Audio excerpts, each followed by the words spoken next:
Hey you guys, it's Dani. I wanted to share with you an inner child spread today that I created. I figured it was time to start really thinking about what it is I want to dig into during the darker, colder months ahead. I say colder like anything is going to change in Louisiana, but a girl can really hope. So with autumn nipping at our heels, I was like, you know what? I really want to maybe focus on some inner child work and some ancestral work this year. So that's kind of where my head is going. So I decided to create an inner child spread that I wanted to share with you guys. And by the request of our friend Nicoletta Tarot 666, I'm going to be using my Nicoletta Ceccoli tarot to do this spread with you guys. All right, so let's start with the spread itself. This is going to be a 5-card spread. It's going to start with how do I see myself? Move into how does my inner child see me? How can I be more open and receptive to what my inner child is trying to tell me? Then the 4th place is going to be how can I support my inner child?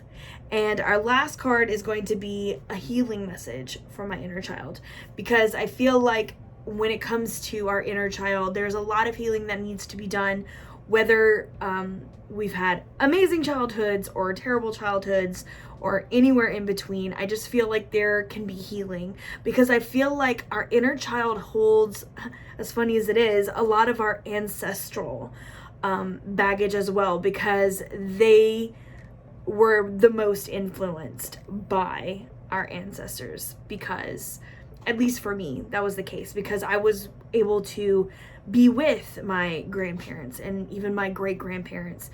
So it's those little, small little tendencies that I feel like our inner child, that childlike part of ourself, kind of holds on to that even though we don't see it. So I thought that would be very interesting to do.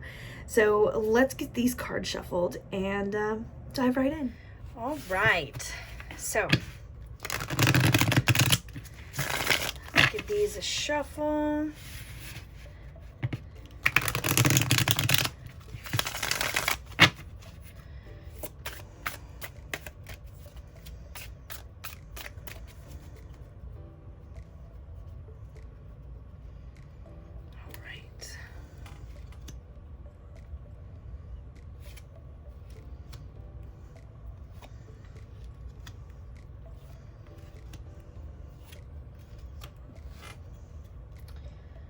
Okay, let's kind of get this better seen in the screen. That's better. So, let's start from the beginning. We have the King of Swords here, and how do I see myself? And I feel like that is my take of the negative side of myself, if I'm being honest, this King of Swords energy, because I do have a tendency to catch myself being really serious when there's no need to be.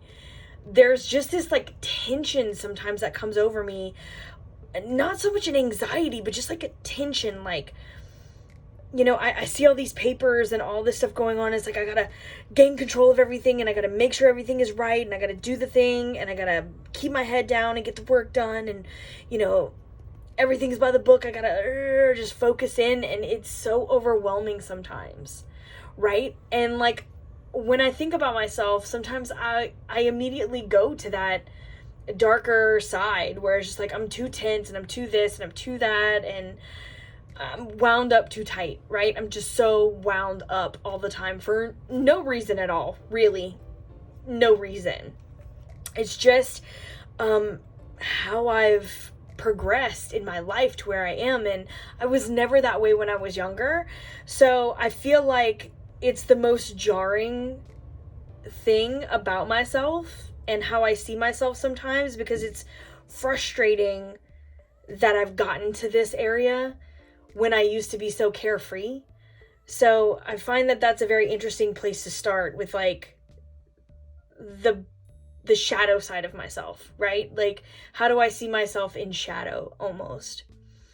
And then we have how my inner child sees me, which is a huge contrast from that shadow side, right?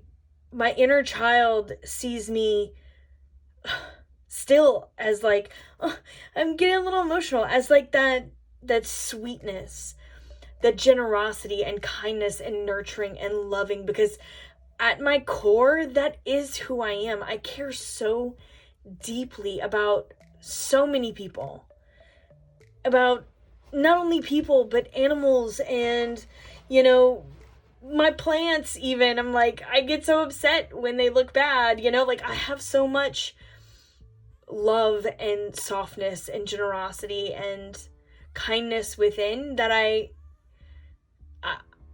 tend to shove down and forget and like, I don't know, just kind of tune out on. But like in the very depths of who I am, I'm still that like little girl convinced she's some sort of fairy princess that can, you know, save all the things and have this, I don't know, like this gloriousness about her. So I think that that's kind of sweet and kind of comforting to know that deep inside, like I still have that wish to be that type of person. You know what I mean? So I want to move on to how I can be more open and receptive to what my inner child has to say. And that is the 8 of coins. And I mean, immediately, obviously just putting in the work, right? Actively listening, actively asking questions, right?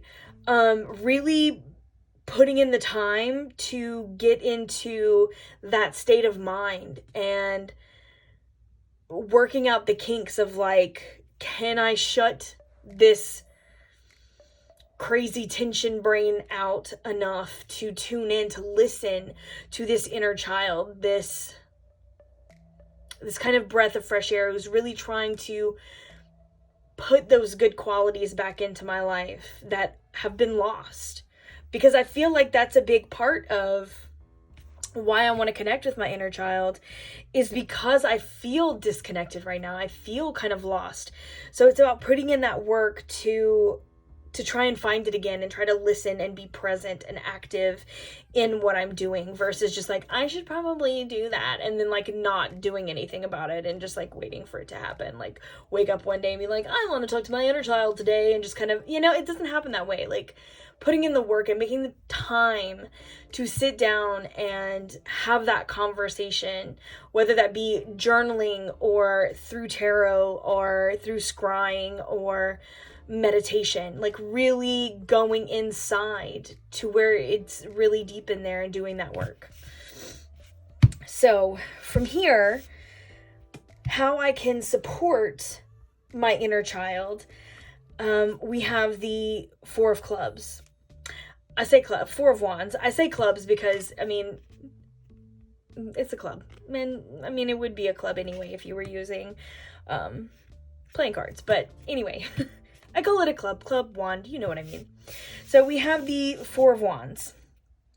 And I mean, support obviously by building foundations, right? By getting that safe space to have these kind of inner conversations and to really work through these things.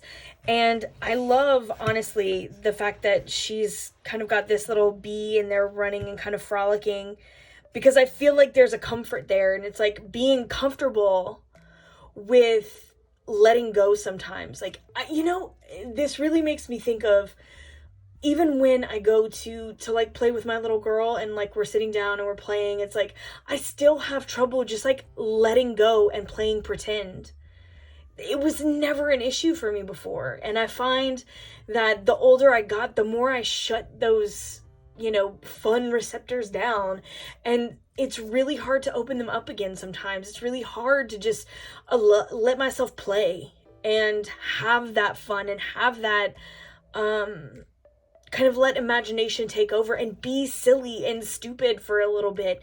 But it's about creating that space, and I can support my inner child by creating that space, by giving myself the permission I need to be silly and stupid and just have fun and play and really work through that and make my inner child feel that they're supported and loved and can come, forward and kind of bring that joy back.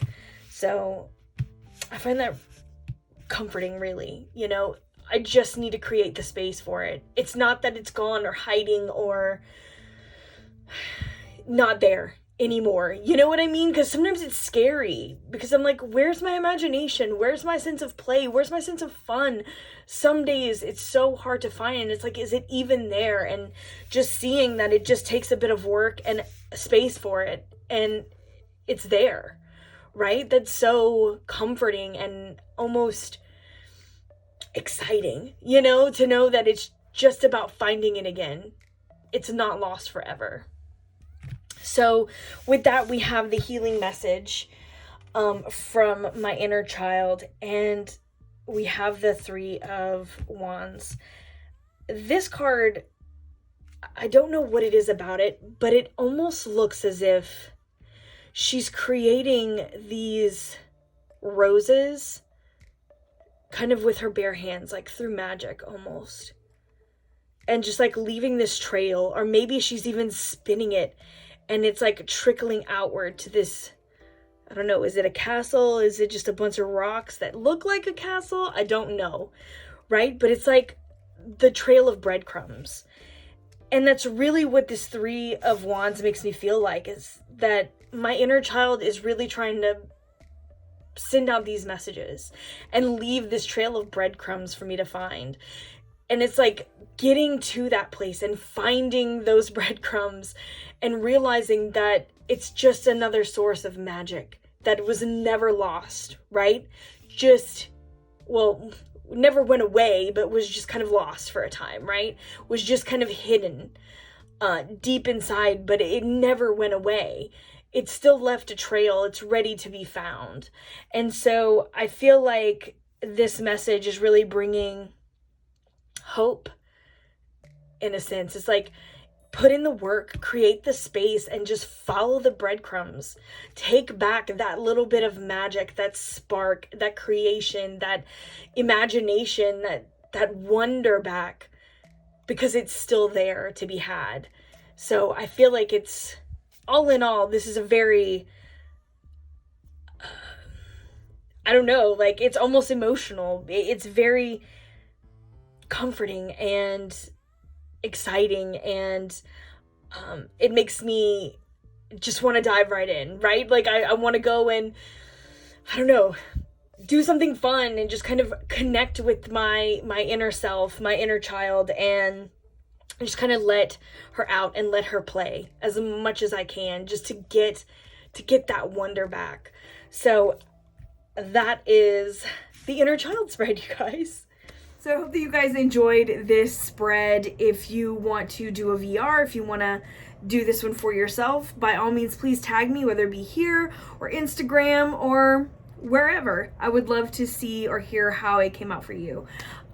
So I will talk to you guys very soon. If you're looking for me, all my links to find me are below. That is my Instagrams, my Etsy, my email, my 3 Fat Readers, all the information is down below, and I will see you guys very soon. I'm sending you all my love. Later, Gators. That's a lot, girl. That's a lot. Okay.